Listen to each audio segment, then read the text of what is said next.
دیکھو دیکھو کون آیا، محمد عربی کا دین آیا، دیکھو دیکھو کون آیا، محمد عربی کا دین آیا، عزت لایا، عظمت لایا، امن سکون۔ بسم اللہ الرحمن الرحیم۔ السلام علیکم ورحمۃ اللہ وبرکاتہ۔ اہل اسلام کو ببو ٹی وی کی طرف سے عید مبارک ہو۔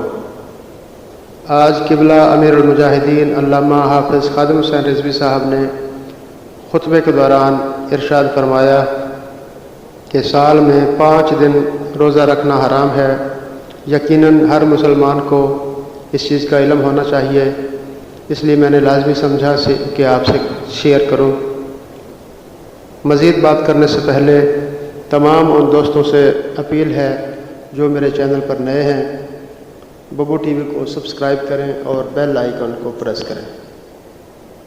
قبلہ امیر المجاہدین علامہ حافظ خادم حسین رضوی صاحب نے خطبے کے دوران ارشاد فرمایا کہ حدیث پاک میں نبی محترم صلی اللہ علیہ وآلہ وسلم نے ارشاد فرمایا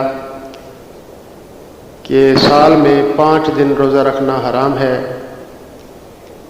پہلا روزہ عید الاضحیٰ کے پہلے دن رکھنا حرام ہے، پھر دوسرے دن بھی روزہ رکھنا حرام ہے، اسی طرح تیسرے دن اور چوتھے دن۔ بڑی عید کے 4 دن روزہ رکھنا حرام ہے، اور 5واں دن عید الفطر کے موقع پر بھی روزہ رکھنا بالکل حرام ہے۔